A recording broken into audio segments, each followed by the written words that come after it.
Interesting approach. Yeah. Lenovo does. They try really hard. Right, We also try really hard at the Shall We Football podcast. Welcome. This is season 2, episode 24. We are joined by Greg Scalera this week. This is our Shall We Football tight end redraft fantasy rankings, as you can read if you're watching the YouTubes with Greg Scalera. 224. We've been there. Big welcome to Greg. He's joining us this evening as we share our tight end sleepers, bust, breakouts, and redraft rankings, and also throw small fits because we don't actually yell on this podcast. If he does disagree with us, we pout on this podcast. He is the owner and host of the Fantasy Fanline, the only fantasy football call-in show that puts you on the air with industry experts every week. I need all of the help I can get, Greg. It's the only show as far as I'm aware. If anybody else has a call-in show, let me know. I will stop using that sentence in my marketing. No, until they do, continue to use it and then potentially continue to use it because you may have done it first. Greg attempts the pronunciation game as well, and we shall present the illustrious McCorkle Award, the episode MVP. I know cleared a spot on my shelf for it. I'm coming for you. On pins and needles is Greg. I'm gunning for it this week as well. I have yet to win it, and I am on this podcast. Greg, these are the rules, sir. We're not here to make friends. Human decency and puns are absolutely not tolerated. Name calling is required. Please do not wait until other people are done talking to opine. My name is Ryan, and my litter box just isn't big enough anymore. I make large messes. Keep it brisk. I have a tiny baby gavel, not afraid to use it. No rules, just right Outback Steakhouse. So, gentlemen, shall we football or shall we not? Let's do. You've never actually posed that we not do the rest of the episode. Yeah, I didn't realize I had a choice. Yeah, I didn't think that was an option. I thought I'd throw the option out there. We expected you to say yes, though. Surprise, boys. These are our breakouts. Brendan Fraser is the picture on the screen. Never heard of any of the other folks in that movie. But Brendan Fraser took time away from being the mummy hunter. Surprise, boys at tight end. Colt, you go first. You are our fantasy expert on this show. All right. I'm going to go with Gerald Everett here on this. I love the opportunity in Seattle. Great quarterback, good offense. He's the tight end for the Montreal Alouettes. Oh, yeah. I told you to, I asked you to stop last week. Also love the connection with the new offensive coordinator who was the tight ends coach in LA, Shane Waldron, and Pete Carroll. Pete Sunshine Carroll, everything's always great. He's calling for a breakout of Gerald Everett. So, I mean, if he is, I'm in. I like that. Greg, tell us who your breakout is. I love the Gerald Everett pick. I'm surprised to see him make the list for breakouts instead of sleepers. He's going pretty late as far as I know. What's his ADP? I probably checked that 14th round. So he's a dart throw. I love the pick. I think he's got huge opportunity in Seattle. Man, I think I have a few listed here. I'm going to go with Tyler Higbee because I feel like he's the big value guy. I know the receiver depth there is loaded. They got Cooper Kupp. They got Robert Woods. They've had them. It's a great offense. They got Matthew Stafford in town. They lost the aforementioned Gerald Everett. He was huge as the only tight end for a stretch in 2019. The opportunity is there. It's just a question of, is it the Sean McVay system that really helped them out in 2019, or was it Jared Goff leaning on the tight ends? I'm willing to bet that it's Sean McVay. I hesitate to give any credit for anything positive to Jared Goff ever as a passer. Likewise. I like Higbee, man. He's going in the 11th round. I think the value is ridiculous. I think that people may or may not catch up by the time the season starts. He's getting a fair amount of hype. So it's kind of a chalk answer. Ranking tight ends and calling busts and breakouts is hard because I feel like there's like 15 guys that I can make a case for as breakouts. Right. And there's like 15 guys I can make a case for as busts. And they're the same 15 guys. They could all just easily be a bust. Higbee is one of the few that I feel strongly about in one direction versus the other. So I'm going to go with him. So you think Higbee is by himself a good enough player to take the extra load that he's going to carry minus Gerald Everett and actually use it? Because we see these instances where there's a vacuum created and supposedly it'll be filled by X player. And it turns out that they were perfect in filling to one degree or another the vacuum that they were already sitting in and just were not equipped to handle both vacuums of Higbee prior to the season and the new vacated area of touches that Gerald Everett. So you think he's just that good? I think he's that good. I think we saw a glimpse of it in 2019, which I remember because he went off right after I cut him, because I was thinking, surely he's not gonna acquire all the targets, and then he did acquire all the targets. And he had some huge games at the end of the year. Yes, he did. I think it's the talent combined with the potency of the offense that I'm projecting with Stafford in there. He's not the number 1, number 2 target. He's number 3 at best on that team, but the offense is going to be good. They're going to score a lot. Question marks in the running game now with the injury. True. So I think they're going to lean on him a little more in the red zone than they would have maybe a couple weeks ago with Cam Akers. So exactly. So much jazz to that. Yeah, to that. I like that. AJ, your surprise boy, please. So for breakout, this is the lowest of low hanging fruit. Love that. The lowest Travis of low hanging Kelce. He's going to say Kyle Pitts. I knew it. Yeah, I can't believe he's still on the playing field and not on the podium yet. If he's not nobody's sleeping on this guy. He doesn't fall in the category of bust. So I think it had to be said, and no one brought it up because you guys have, a system of values and a conscience. Whereas I sort of live by rules that I make up on the spot, which lets me make a suggestion here, a choice. And Kyle Pitts is my breakout for very obvious reasons. He's like a monster athlete, and he's in an offense that throws instead of running and playing defense. They throw almost exclusively is how they play football. And they traded Julio. They have to.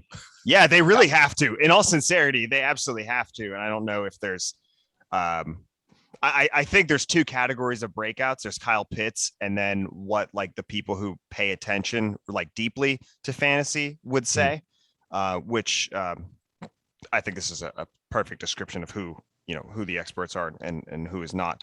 But that's why we're here to yell. Yeah, man, I love the pick. That's the kind of, hard-hitting contrarian analysis that people tune into this show for. Absolutely. I don't think anybody really had Kyle Pitts pegged as a breakout, but he's great talent. Great talent going into a great situation. Matt Ryan has supported 2 receiving options for, as long as I can remember, since I was born, I think. And, Julio's out of town, so it's that number 2 is either going to be. My biggest concern about Kyle Pitts is that he's left-handed. That's my biggest concern. Go on. Well, you have. I mean, when you're left-handed, I'm left-handed. Kyle Pitts and I are very alike. And when you're at dinner, you tend to bump elbows with the person you're eating next to, and especially if it's your loved one's like parents and you're meeting with for the first time. Kyle and I have talked about this. Let's move on. Sounds terrible. Bad for team chemistry. We're not even going to discuss my breakout player of the year because I was probably going to say something dumb. Disappointment, boys. These are our busts. That's Orenthal James Simpson. That's the picture, and it's a bust, and he was busted, and it's a bust. I knew who it was, and I understood the connection. Did not know the full name. I just learned something. We're big fans of full names on this show. We are. Yeah, just wait. Just you wait. Greg, who is your bust potential tight end? Well, this is no surprise to those of us who were chatting a little bit before the episode, but my bust is Noah Fant. I mean, that might kick up a little dirt in the community. I know some people have him pegged as a potential breakout, and I get it. The athleticism is there. You might call him talented on the eye test. I'm not there yet, but he's got the athleticism. It's just Cortland Sutton's coming back. You got Jerry Jeudy. I'm a KJ Hamler truther. It's a loaded receiving depth chart. And the quarterback situation is just not going to support that many options. This offense is not going to be scoring a lot of points. They have a great defense. They're going to try to run the ball. It's going to be low scoring games. Locke's not supporting him. Teddy Bridgewater's not supporting him. He's going to go off once or twice on the season, win you some weeks, but just where he's being drafted, he's being picked in the 7th round right now. It's just no, thank you. Not even close to worth it. No, it's extraordinarily high. Colt, who do you have as your bust, your Orenthal James Simpson of the year? Not double murderer or stealer of the Heisman Trophy, but not producing in fantasy. Although if all those things do happen, this will be the most incredible prediction. Right? The Oracle I'm going to is go what we with call him. Logan Thomas. And Oh, you dick. Love it. I love sorry. Logan Thomas. He's at least going to be a regression candidate here because last year, I mean, there was really no one else. And all the quarterback carousel that went on in Washington, I mean, he shined. I think he was, if I'm remembering correctly, he ran the second most routes out of tight ends last year. So he was on the field a ton. So his snap count was there. His routes were there, and there wasn't a ton in the receiving game. Now Washington signed Curtis Samuel. Terry McLaurin's still there as the alpha. Yeah, I mean, draft picks. So I don't see the path for Logan Thomas to be as necessary as he was last year. So I love that pick. Let's get this message out there because Logan Thomas is another one, early 7th round right now. That is ridiculous. And it truly is. People see the numbers from last year. They don't read between the lines, the context. Yep. It was a different situation. He needed to be over targeted. They just brought in Ryan Fitzpatrick, who only throws to wide receivers, I think, as a rule. He went to Harvard, so he did. He knows what he's doing. Hell Smart guy. Did he really go to Harvard? Right. He went to Harvard. He did. That's something they teach in Harvard. That's and Logan Thomas was also a former quarterback, and he's also kind of old too. Yeah, that's surprising. Thomas he's like 30. Virginia Tech quarterback. Yeah, he was Blake Bell, but better than Blake Bell. Yeah, he was pretty all right. Alex Smith threw to Logan Thomas, J.D. McKissick, and Terry McLaurin. That's it, basically. Mm-hmm. It's just like, the situation is just not the same. And won 7 games. People think he's a young guy because they haven't heard of him really before last year, but he's 30. He's not a young up and comer. He's Gary Barnage who showed up for a season. Hero. He had his chance in Arizona, and this was his Arizona time was pre Josh Rosen. Am I correct? It sounds right. I think it was. He I got to check my Josh Rosen timeline. Right. I mean. Yeah, it was. Oh man. Yeah, I keep that hanging. It was like the Drew Lock highlight reel. It just from dorm room hot tub to homeless. The Josh Rosen story. Oh, poor Josh. Ryan, do you have anything to contribute here? I'm going to go with Frank Wycheck as my bust tight end. The former Tennessee Titans tight end. I don't know part why. of the Music City Miracle. I mean, I wouldn't draft him, so that's a good pick. See, I'm going to go with Cole Kmet, actually. The Bears have been talking huge about Cole Kmet. And, I'm not a huge fan of Matt Nagy and what he's doing. I think he may be able to coach, but the team around everybody, that team stinks. They're impossible to watch. It's going to be all David Montgomery, and Justin Fields is going to play in the second half of week 1 because they are going to forget that Andy Dalton is still Andy Dalton. Cole Kmet is my bust, and his name starts with a K. I am not going to wholly endorse that pick as the resident Bears fan on today's episode. Sorry, but you know what? They still somehow, for some reason, employ Jimmy Graham. They still pay him to play football in Chicago. Right. They do. It's baffling. I could see Jimmy Graham transitioning to more of a mentorship role this year, but I could have also seen that last year and he didn't. So I'm not going to pretend like I know what's going on in that tight end. They've been writing articles left and right about Jimmy Graham mentoring Cole Kmet. Cole Kmet's a grown ass man. I don't really know that what Jimmy Graham is outside of like, hey, don't please just, I don't know, don't drink that much. Please don't do these things. Just go to I wish you would teach him how to catch touchdowns. Like I feel like that is the greatest lesson that an older Jimmy Graham can teach a younger. He's working on. Right. Yeah. Yeah. Be as athletic as me. Right. And the willingness to learn is there. Yeah. I'm gonna go Blake Jarwin. I don't think that there is a viable option at that position on that team because it's automatically 5th option. And they may throw it enough to need that, but I think Mike McCarthy really wants to lean on Zeke Elliott, or at least up that a little bit. And then, I mean, the short passing game, you might as well give that to just give that to CeeDee Lamb, give that to Zeke Elliott. You've got fabulous players to come across the middle out of the wide receiver group. You've got enough. Zeke Elliott can easily hit the flat, and there's two. I mean, it's a cliche, and I know Twitter hates this, but I just genuinely think there's too many mouths to feed here. And Frank Wycheck. This is where I wish we had the soundboard that we can pop up Jerry Jones saying something about pie. But we don't yet. Look, man, I like the pick there. I don't mind him as a kind of end of your draft free dart throw, just in case. It's going to be a high scoring offense. They're going to have to throw in a lot of games, but it's so many targets. And I was afraid that his ADP was going to climb this year. I know he had kind of had a groundswell coming in the last season before he got hurt for the year. And I was like, oh, he's going to come into 2021 as like a post-hype sleeper.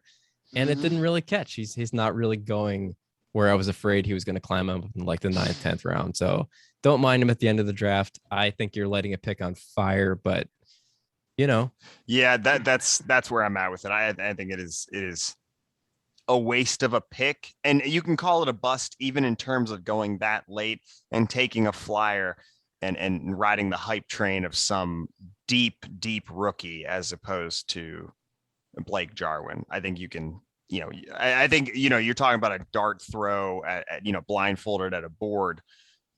I would hope to hit something other than Blake Jarwin when I do that. I think when you're getting that low, if for some reason Amari Cooper doesn't bounce back from whatever injury he's dealing with at the moment, and there's reduced targets, reduced target share in front of Blake Jarwin, I get it. Take a shot. If you want to throw him on the end of your best ball team as like your second or third tight end, he's going to catch a few touchdowns, but don't draft him at the end of a redraft league thinking that you can slot him in every week and hope for the best. Yep.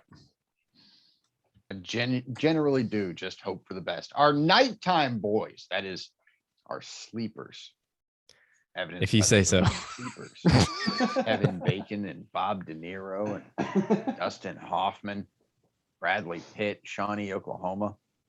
That's a film right there, loaded with that is a stacked cast.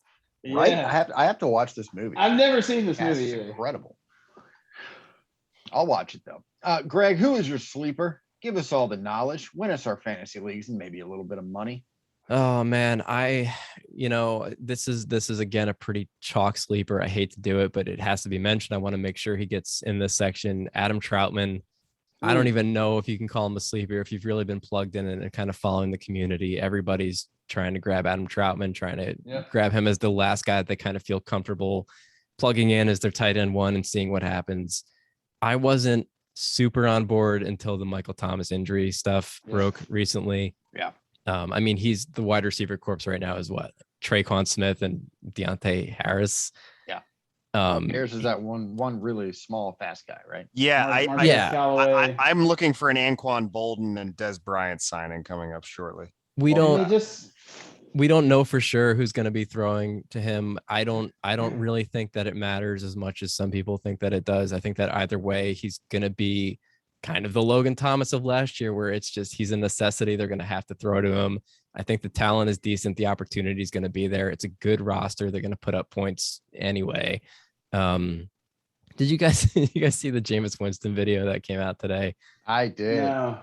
The fullback tackle sled. Oh my goodness. It was one of the more Jameis Winston moments that I can recall in my life, up there with eating the W. Yeah. Let's paint the picture. He is ushering his running back room through the padded sled that beats them all up and down like a pinball machine.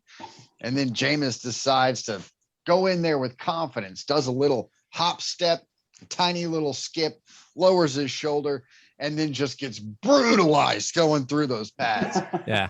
He didn't make it through, but they put him in concussion protocol, I think. Of all the things that you can say Jameis Winston lacks as a player, as a quarterback, confidence was never one of them. Nope. So good for you. Good for you, Jameis. I lowered all of his receiving options a couple ranks after I saw that video, but still like the pick here. Still think he's worth a shot, and he's kind of it's a transitive property.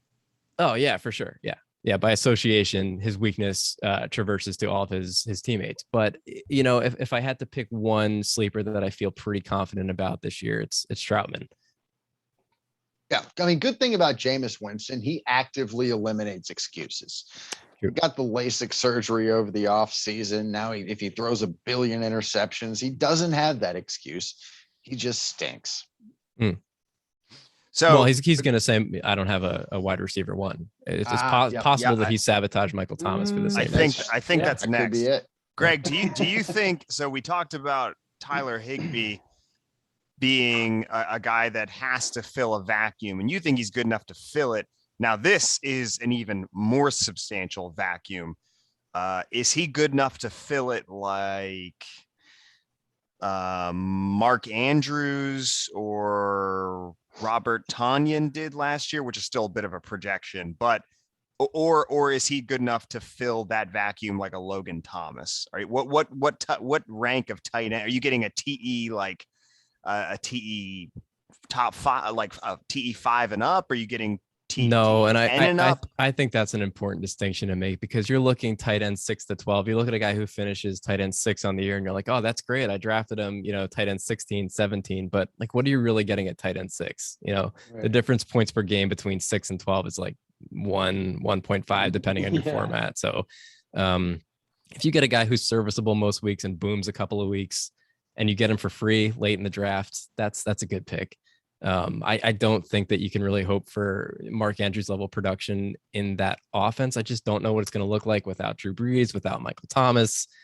Alvin Kamara is going to score, 75% of the touchdowns. Probably that's not an actual projected number, but it's going to feel like it. They might even split him out wide or put him in the slot. They signed Devonta Freeman too.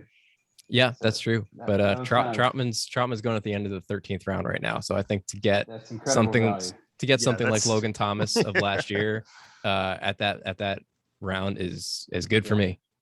Yep. AJ, who you got? So I was thinking maybe, phoning it in and talking about one of the New England tight ends once our beloved McCorkle Jones finally gets under center. I'm actually going to go real deep here with Pat Freiermuth. Oh, I love it. Just because Ben, I mean, for all the bad tight end play that the Steelers have had, they've still had pretty substantial tight end play. And this is also a projection of just the player himself, which is sort of where Ryan and I skew as opposed to projecting fantasy. The player himself has Gronk features in terms of strength and ability to break tackles and get a little run after the catch, a la maybe perhaps a poor man's George Kittle, if you will. Very poor. Yeah. Well, what are you gonna do?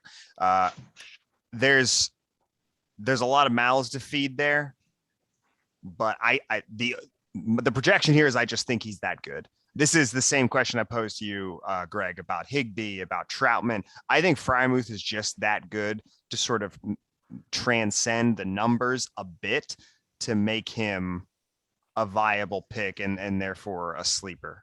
He's going to have to transcend the numbers, man. I like the talent. That there's a ton of wide receivers in Pittsburgh. Eric Ebron was okay last year. He was like 14, 15 points per game on that team and that system, 5-6 touchdowns. I mean, if you're getting that for a free pick, sure.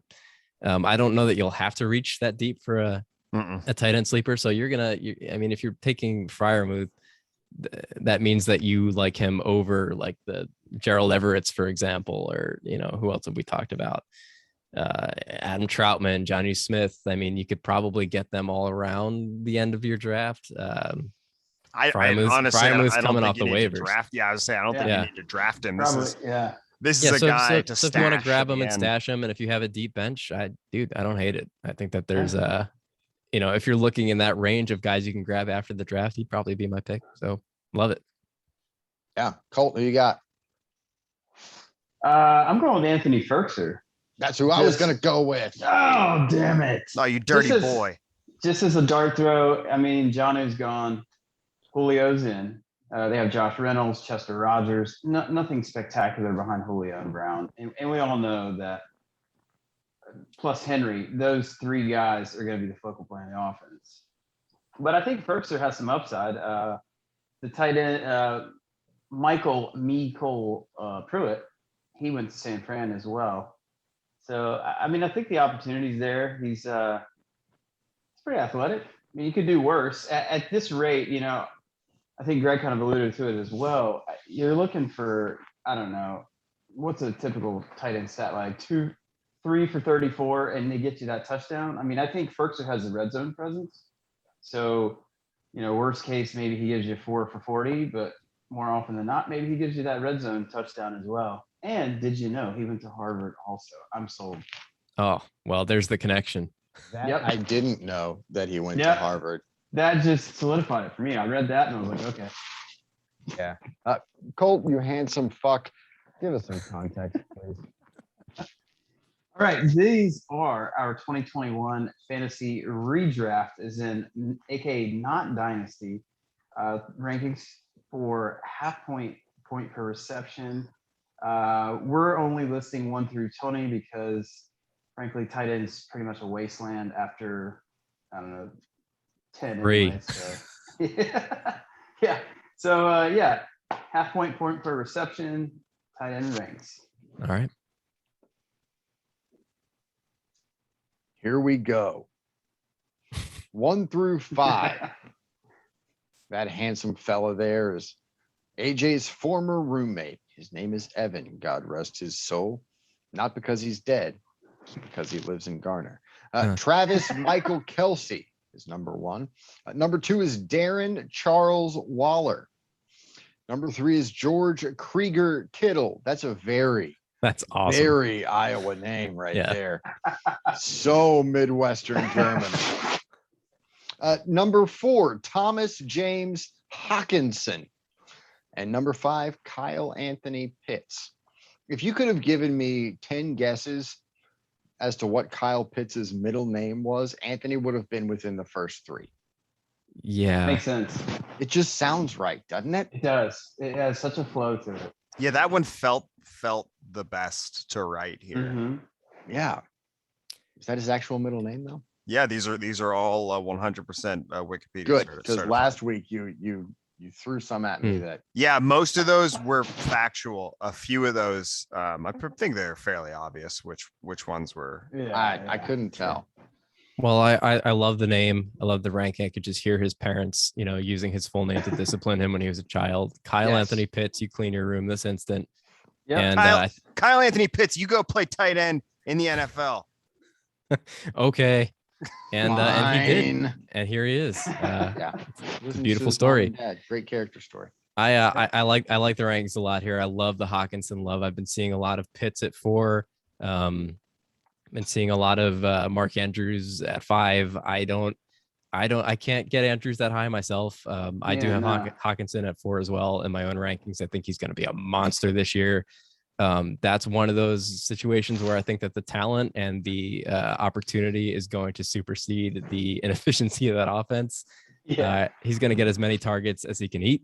And, I think he's good enough to do something with them. So love Hawkinson, love Waller at 2. That is where I fall on the great Waller Kittle debate for 2 and 3. Darren Waller, a trivia fact that you might want to include on this slide next time, along with his middle name. He's the great grandson of Fats Waller, who was a famous jazz piano player in the early 1900s in Brooklyn. Did know that. So Justin Lampkin, a great guest we've had, started a charity league with a gentleman going by Jay the Plug, I believe. And in this league, it includes Darren Waller, Hugh Jackson, T-Pain, couple very big names. And I saw an interview that Jay did with Darren. And one of the most unsettling things I've ever seen, he showed a clip of, was it Darren's great-great-grandfather playing music, and there was no sound. None whatsoever. Not the music that he was playing, it was crickets. I wish there were crickets. There was zero sound, but this clip lasted for like 30, 45 seconds. Zero sound whatsoever. That's uncomfortable just thinking about it. That's hard. Mm-hmm. And it was spliced between this wonderful interview between Jay and Darren talking about everything he's overcome, and just being a generally awesome guy.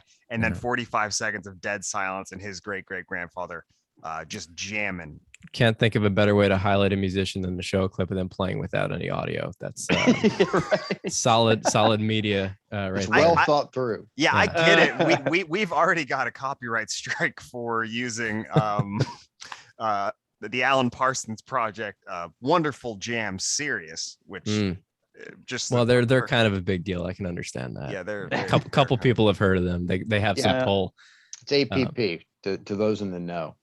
But yeah, for anybody out there who needs a tiebreaker between Waller and Kittle, if you're back and forth, just his great grandfather was a pretty wicked jazz piano player. If that does anything for you, take it for what it's worth. Which that does a lot for me, Ryan. I assume that does a lot for you. And dude, he co-wrote 8 Misbehaving, man. It's legit. That is mad legit. Greg, let me ask you this: how many guys do you think have there's a sincere possibility in your in your belief that can finish TE1? How many players have that potential? I've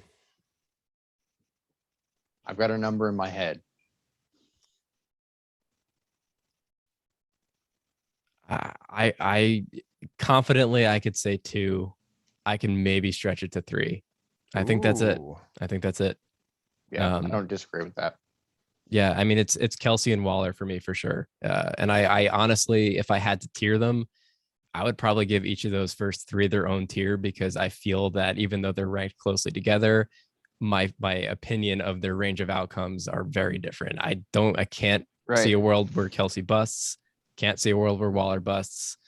Kittle, it's getting a little crowded over there as far as pass catching options go in San Francisco. I like Deebo Samuel. I'm a big Ayuk guy. We'll see what happens at quarterback. I mean, those 2 receivers are injury prone-ish. I could see is George Kittle, though.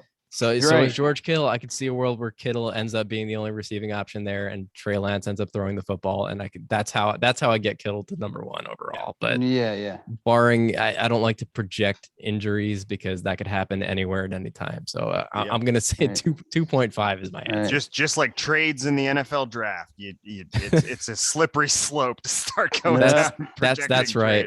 Where do you see that number? What do you got? I was gonna say 3. 3. Mm-hmm. Yeah. And it was either going to be Kittle unless he gets hurt, and then Kyle Pitts is going to have a monster year. Yeah, they're not going to use him at tight end all that much. He's going to be split out wide more than he's going to be on the line, and he is going to have a massive year because that offense needs him, and he fits the Julio Jones mold just a tick slower. Yeah. So total side note here. Do you guys think that Kyle Pitts, whenever his contract comes up, he's going to want wide receiver money? Yeah, probably. Oh yeah. He's going to want wide receiver money. Frankly, I mean, like Ryan said, I think he's going to deserve it. Anyway, this reminds me of the Le'Veon Bell franchise tag issue where he wants to be paid both the running back, wide receiver. Let's see the Lev Bell level production first, and at the NFL level, he's as close to bust proof as you're ever going to find. Kyle Pitts is, I think, but nobody is actually bust proof. So we'll see, man. I think he's going to have the best rookie tight end season of all time, but having a number 1 overall tight end season as a rookie would be like the best rookie tight end season. Of all time. That would break all the rules. Yeah, I don't know if I'm there yet, but I'd be happy to be wrong about it. Me too. Where are you willing to take Pitts in the draft, Greg? I don't think I'm willing to take him anywhere where I'm realistically going to get him, just because the hype train is off the rails. I mean, let me take a look. His ADP right now is the beginning of the 4th. That's rich. Yeah, I mean, you're looking at guys there like, Kareem Hunt, Amari Cooper Kupp. I don't think that I can pass on the positional value at running back and wide receiver there. I think if he drops like the 5-6 turn, I might take a shot at him. I'd be willing to go there too. Yeah. I don't think I'll ever get him there though. So. Yeah. No. On to the 6 through 10 tight ends as we stare fondly upon a picture of Evan with the Durham Bull mascot. Which one's wearing which? his you can pick and choose. He has a menagerie of fedoras. Fedoras. Yeah, that's just one of the collection. That one is white and black. Professional DJ, but retired. He's 36 and he just can't work anymore. He's retired a couple times. Right? No, just the once. He does he does gigs now a little bit, sort of like Kiss does farewell concerts, kind of. I'm sorry, are we talking about the mascot or? Yes, he's been riding strong. It's Evan. That's okay. That is actually a picture of the Durham Bull with the mascot of the Durham Bulls. That's Evan's new side gig, as is the mascot of the Durham Bulls. Number 6 is Mark Andrews. He doesn't have a middle name, apparently. Wikipedia failed me. Yep. Number 7, Robert Joseph Tonyan Jr. of the Green Bay Packers. Number 8, Tyler Higbee, another no middle named loser. Number 9, Dallas Clayton Goddard. Number 10 is Irvin Martin Smith Jr. Excuse me, I'm burping up salmon. Disgusting. What do we think, Greg? There's a lot to talk about in this range. First of all, Mark Andrews, I don't think needs a middle name. He's basically got 2 first names. True. And that kind of covers the spread. Good point. I am not going to be on the Mark Andrews train this year. I just, that offense also is getting, he did stink, dude. A lot of people, again, look back at the numbers in totality on the season. Don't really look at the game logs. Don't look at the kind of the context and the game by game. He put up decent overall numbers, but that came in a game by game, few boom games. Most part, there were weeks he killed you. Yep. I had him. He killed me. Yeah. So Ryan traded him to me, which was a godsend for me at the time, about week 3 or 4. Then I packaged him and sent him away after a couple of weeks myself. Cause I turned into the most traded player in our league because we have really high hopes because the dude's hands are massive. He can catch a space shuttle if he wanted to. And then he stunk. It's not his fault. It's a thin passing offense over there that only got more crowded this year. I can't see him getting a bigger target share. I can't see them leaning more on him in the red zone with so much rushing potency, and Lamar Jackson's going to take a few in himself. And I think he's got, a solid target share and a relatively small passing pie. And he's not worth the investment for me. Go ahead. No, shoot, go ahead. My only thought of putting him 6 is that the continuity with Lamar Jackson, the middle of the field, and Lamar is not a good let me just clarify. I love him at 6. I just can't support. I'm seeing him. I'm not a fan. No, he's being drafted like 4 or 5. 4th, 5th round tight end, 4 or 5. I'll never do that. Yeah. That's silly. Can't take him ahead of Pitts. Can't take him ahead of Hawkinson, and that's kind of the area where he's going. And I think that there's a very clear tier break there. So I like him here at 6. It's good on page 2. He's a page 2 guy for me this year. Yeah. Tonyan, I mean, I will put aside my personal feelings about the Packers for a moment. For those of you who are just tuning in, I am a Bears fan. I despise the Packers with every fiber of my being, as a good Bears fan should. Not just as players, but as people, really just everything that they're about. I do like really big of you to set that aside. Thanks. It shows the strength of character we appreciate here. I appreciate that. Which is very foreign to us, is strength of character. Yeah. Thank you. I'm glad to introduce that to your culture here. I hope it catches on. Culture, that's generous. That's probably not going to. Yeah. Tonyan, I think his ADP is going to skyrocket with Aaron Rodgers coming back. Part of me wants to say the replication of the touchdown efficiency last year is impossible, but like, as much as I hate to say it, that's kind of what Aaron Rodgers does. He just throws a bunch of touchdowns. He does it every year. He's going to do it again this year. I'm going to be so pissed off about it. But they just brought in Randall Cobb. And as much as I don't think Cobb himself is going to be a fantasy factor, he's going to catch some touchdowns. Like, that's just what he does. He comes on the field. He doesn't do anything the whole game against the Bears, and then we'll be up by 3 with 2 seconds left on the Packers 10-yard line. And he'll just disappear and get open for a 90-yard touchdown because that's what he does. He just breaks our hearts. But were you that kid with the glasses that was crying about Randall Cobb torching the Bears on the internet? I can neither confirm nor deny that. All right. I'm curious. But yeah, that was me. Hard-hitting questions. Yeah, I don't know. I know that the target options there are thin, but I wouldn't completely discount Randall Cobb as an irrelevant factor.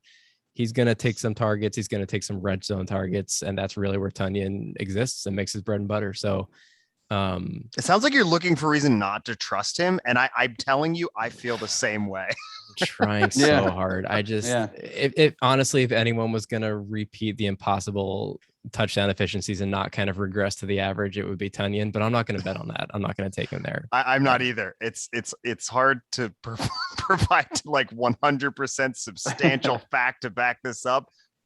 You did about as well as has been done. But I still have that same feeling like I'm going to get burned. I will say if he's still dropping in drafts in your draft, your home league, your redraft league, if he's still dropping despite Aaron Rodgers news coming back to Green Bay, I don't mind taking him late as kind of the last guy that you feel like you can maybe plug in as an every week starter and not have to stream weekly on waivers. But I don't think he's going to go there anymore. I think with Rodgers back, people are going to expect Tonyan to be 2020 Tonyan. I don't think you're going to get it. We have talked about my love for Tyler Higbee already. We know how I feel. I love seeing him at 8. I think that's great. That's not where he's being drafted. He's going much later. So to rank him that high and to get him after probably some of the guys on the next page, whoever they are, we will have to wait and see. But I value him at 8, and I don't think you need to draft him there, which he's really my prime target for like kind of the end of the draft. If I punted the position, if I didn't take one of those top 3 guys, I'm looking for Higbee. Goddard would have liked a lot better without blonde Zach Ertz resurfacing in Philadelphia. I don't know if you guys have seen him. Dangerous version of Zach Ertz. Dude, potentially Super Saiyan if you're up on your your Dragon Ball Z lore. That's somewhere Cold giggled at that. Somewhere between Super Saiyan and like early 2000s Eminem. But I don't know, man. That's a great ref. I like the talent on Goddard, but I've been saying that for years, and we still just haven't seen him take that next step. I don't think this is the year. I love me some Jalen Hurts as a fantasy quarterback, not as much as a passer supporting receiving options. Exactly. And people think Philadelphia, they think, well, Ertz has been great there for years. It's been a tight end heavy system. And again, it comes back to, okay, how much of that was the system and how much of that was the quarterback? How much of that was Carson Wentz, feeling comfortable going to his tight end, and now he's out of town, and is it going to be the same tight end show in Philly? Don't know. A lot of question marks. He's getting a lot of hype. I don't know. Not one of the mid-round guys that I would feel comfortable taking over a decent like wide receiver 3, running back 3, flex guy. Irv Smith, sign me up. I'm a big Irv Smith believer this year. Thought about making him my breakout. Couldn't do it over Higbee, but they lost Kyle Rudolph. He's not going till the 13th round. Irv Smith right now. Adam Thielen still looked great last year, but he's getting old. He could fall off a cliff any year. This could be the year. I'm not necessarily projecting that, but that is the upside, right? He's being drafted right now, kind of at his floor. Like you expect him to return value in the 13th round with potential upside if he gets more involved in the offense. So love me some Irv Smith with upside. I like that as well. Goodbye, Evan. We'll see your sweet face probably on the next slide from 11 through 15, 21 through 30. We're going to skip 11 through them. Shit. Yep. We just skipped right over 11 through 19 and 20. That's all right. That looks like AJ just forgot to change the header on that. Number 11 is you acknowledging that. That's great. No, nobody would have known. I didn't even see it. Yeah, I didn't know what you were talking about for a solid like 30 seconds into that bit, because I was like, oh, it says 11, 12, 13, 14. Oh, it's the header. Yeah, it's really good podcasting that we're just telling what's on the screen and not giving our YouTube. Okay, go. Number 11, the Fish Boy, Adam Troutman. Number 12, Noah Fant. 13, Logan Lamont Thomas. 14, Blake Jarwin. 15, Robert James Gronkowski. Ryan, I put fish person there. I'm so glad you said Fish Boy. And I was like, I've gone with the theme today where I'm just going to do actual middle names, but I really wanted to put Adam Fish Person. Thank you. You're welcome. I did that for you. Yeah, we've talked about all these guys on this episode, I think, except for Gronk to this point. Yeah. I don't know how much we need to talk about him, except maybe just to kind of dissuade maybe the more casual players who are listening to this show from taking Gronk, expecting him to be old school Gronk, or even kind of to a degree what he was last year. He came on late in the season, and I feel like there's going to be some recency bias. People are going to remember him spiking a bunch of touchdowns toward the end of the year, but most of the season, not so much. He's older. He's not the Gronk of old. And that said, if he's falling late and you want to throw a dart, most of the tight ends in this range are kind of touchdown dependent anyway. So if you're going to take a shot at one, that team's going to score a lot of touchdowns, and we know how Brady feels about throwing them to Gronk in the red zone. So if you have to pick somebody who's gonna score a bunch and probably not do much else, Gronk is your guy. Especially if you're in any kind of like touchdown premium league for tight ends that doesn't necessarily reward catches or yards as handsomely. Gronk's going to score and probably do not much else. Gronk's going to be there to win games, and he does not care about our fantasy football lineups one bit. And he is going to show up whenever he needs to show up. Moving on, 16 through 20. That's Evan in an elf costume there. One of our personal favorites. Yeah, that's my favorite one. Yep. On the Shall We Football podcast. Number 16, Austin Manuel Hooper. Never would have guessed his middle name was Manuel. 17, Cole Kmet. Number 18, Jonnu Andre Smith. Number 19, Gerald Richard Everett. Number 20, Anthony Paul Ferkser. We have discussed some of these gentlemen earlier in the podcast. If you missed that part, well, go back and listen again, I guess. Greg, your thoughts? Another group of guys that we talked a lot about. I am not even remotely really considering Austin Hooper in drafts this year. That's not to say there's not a world where it could happen. That offense is great. That team is great. Never really thought I'd be saying that. I know the Browns, but here we are. But it's going to be a run heavy offense, as it should be. They have a good defense. They have a great run game. A lot of mouths to feed over there. Greg, it's 2016. Oh, well, that's a horse of a different color, as they say. I think that I'd probably draft Evan in that costume over Austin Hooper, but man, that thing looks good. It does. I think I'm more of a Jonnu Smith believer than you guys are as a show consensus. I would probably value him closer to like the 11-12 range, just on the upside. And I feel like there's going to be a decent enough floor with the lack of targets in New England. And, it's probably not going to happen with Cam Newton, but if they make the switch over to Old McCorkle, sky's the limit. But That's right. Sky is also kind of the floor. What's the opposite of sky's the limit? The ceiling is the roof. Yeah, well said. That's exactly what I meant. I don't know, man. I think Johnny's talented. I think he could do a lot with the target share he's going to get there inevitably. I'm not really too afraid of Hunter Henry. I think they signed Jonnu first. I think he's the one that they really made a point to go get. I don't know. He's opportunity, talent, not a great offense. We'll see. So for this one, Greg, that's the story for most of these guys, though, isn't it? Yep. Who is missing from this for you? Who are you from top 20? From our top 20 here. Who's missing in your estimation here?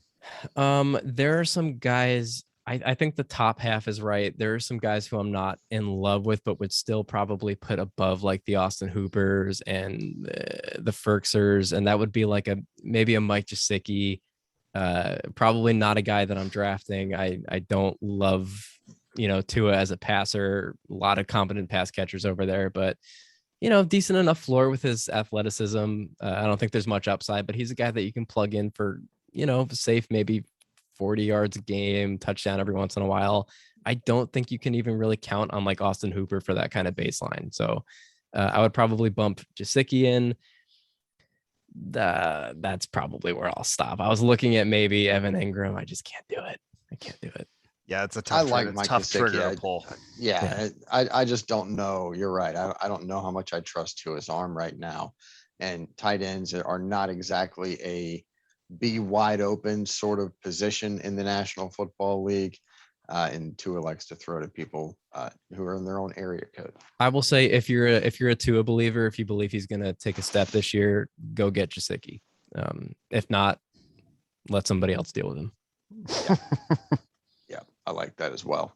Hmm. Greg, it's time, sir, for you to attempt the pronunciation game. This all stemmed from AJ's storied former roommate who barely has a handle on the English language. So he stumbles his way through these words. We'll see how you fare. AJ, please take it away. Greg, respectfully, no, you may not opt out of any of these. The first one is Clemson's current quarterback, future number 1 overall draft pick. He is big, strong, great arm, and fabulous name. What is it? Listen, I knew this segment was coming. I have listened to this show. I am a fan of the show. I thought about really sitting down and studying these and memorizing them and just coming in and blowing it out of the water. I was like, how funny would that be? I would love every second of that because you seem to be well prepared, well spoken. But I think I'm going to love every second of you not preparing as well. Well, what ended up happening was a cross between I didn't have time to do it and I forgot about it. So I am coming in completely cold and it's going to be a mess. And honestly, I feel like that's more in the spirit of the segment. So, so much. That's jazzy. Thank you. DJ. It's something unexpected looking at the vowel combination. It's like Ungalale. Is that close? Nailed it. Oh, okay, that's the only one I'm going to get. That's the closest anyone has ever come. Okay. Yeah. And I'll give you points for that. It's very startling, Greg. Thank you. It is SWF Ungalale. Yes. I don't even remember what I said. Oh, Ungalale. I chopped off a syllable. You've chopped off the SWF. Evan calls him DJ Agunglier. As he should. Yep. My favorite is DJ Ukulele. The first time I looked at it, I didn't really understand how that wasn't correct. Yeah, I know. Yeah. So the next one here is an edge rusher, formerly of the BYU Cougars, and then the Kansas City Chiefs, and now down in the Bayou with the New Orleans Saints. What is his delicious name? I won't even pretend to know this one. Tano Kapassignon. Oh, 2 for 2. No prisoners. My God. There's no way. You guys are just being nice. Oh no, that's actually true. My heart be still. This is really good. That one I genuinely sounded out. The first one I kind of remembered just from you guys making a big deal of it on the show. Second one, no clue. Yeah. I mean, that one. I think I don't know where everyone else went wrong, but I'm pretty sure the key to this is just sounding it out. Yeah. Take your time, breathe. Remember your fundamentals. Yeah, absolutely. Phonics is a thing. We saw everyone holding their breath, which I don't really get. Doesn't help. It doesn't help. The third one is he is perpetually the Denver Broncos backup tight end with 0 fantasy relevance, but 100% relevance for the pronunciation game. This is a Missouri tight end, formerly a Tiger. What is his name, Greg? This one, if you hold your breath through it, you will pass out. This is a very long name. Albert. I get that part. Is that good? Yeah, nailed it. Good start. Albert. All right. Albert Okwegbenam. Oh my Jesus. So let me ask you this, Greg. Are you sure you didn't study for this? I promise I did not. Maybe I'm just paying more attention to your shows than I realized, which is concerning to me, given the content of your shows. That's also I'm afraid it's going to start for us. Yeah, I'm afraid it's going to start seeping into like my day-to-day life. Don't let that happen. Please seek help. There are groups out there available, and appreciate medical physicians are out there as well. Thank you. Yeah, thank you. Appreciate that. Yeah, I can recommend a good gastroenterologist for you. The fourth one here is a New York Giants edge rusher out of Old Dominion, which is a college and not a high fantasy land akin to Middle Earth. What is his name? This is the hardest. This is by far the hardest one for me, save an obvious one. This is rough. I'm not sure what direction to go with that X. I've been eyeing it this whole time. I'm going to start with O'Shane. Yep. That's top notch. Is it a Z? Is it a Sh? Is it a S? I'm gonna say Ximenez, knowing that that's probably incorrect. Jesus probably Christ. correct. That's correct. That is That is 4 for 4, 100% Greg. correct. Let's go. Let's You're go. gonna make us retire the name game, Greg. Yeah, let us go. The next one is the Nickelback for the no relation to the band, the Nickelback. Not the Canadian band. The Nickelback for the Miami Dolphins first round draft pick out of Auburn, coming in and supporting maybe the best secondary in football, some would say.